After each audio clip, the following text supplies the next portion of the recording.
u jednoj točki je jednostavno postalo previše.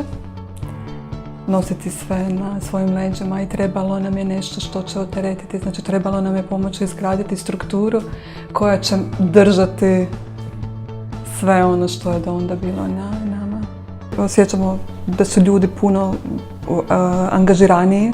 Osjećaj vlasništva u firmi na njih prešao i oni imaju taj osjećaj da je to nešto za što se treba boriti i to se jako osjeća u firmi.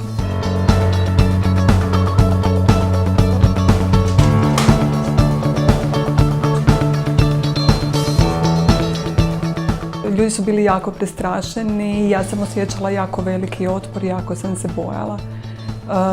Ali kako je proces napredovao, tako su sa sve većim poletom išli na radionice i baš su se veselili tome i ono sve što je na početku izgledalo da će biti nemoguće implementirati, samo je nekako ušlo. Trebalo se truditi, ali je ušlo i jako nam koristi.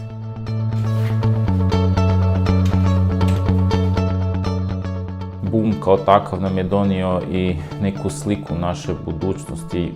Ja sam imao priliku kroz Boom proces još više upoznati ljude s kojima radim, koje vodim.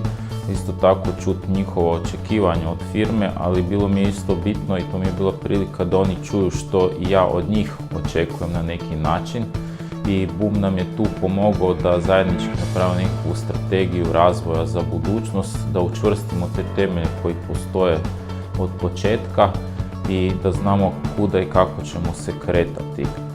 Najbitnije od svega recimo je uvođenje tih stand-up telefonskih razgovora i sastanka jedanput tjedno i evo iskreno se nadam da će i drugi prepoznati bitnost, važnost tog Boom procesa i da će postojati daljnji interes u Hrvatskoj za daljnjim razvojem našeg društva kao takvog kroz Boom proces.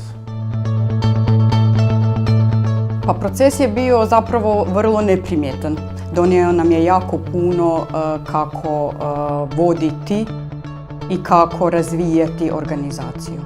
Najviše što ja vidim po feedbacku kolegica, da su one vrlo zadovoljne jer da su dobile jasnoću i dobile su sigurnost i dobile su osjećaj zajedništva i pripadnosti, tako da mislim da smo postigli cilj. Najvažnije što nam je Boom donio je ta strateška kuća kojom su definirani misija i vizija poduzeća, te mi kao ti s dobivenim vrijednostima, mi kao ti članovi tima ostvarujemo neke zacrtane ciljeve. U organizacijskom smislu Boom nas je kratko i jasno posložio. Pošto smo u kratkom roku izrasli u dosta veliku firmu, ljudi su se nakon Booma osjećali sigurniji, posloženi, svatko je recimo tako našao svoje mjesto u firmi i bio zadovoljan.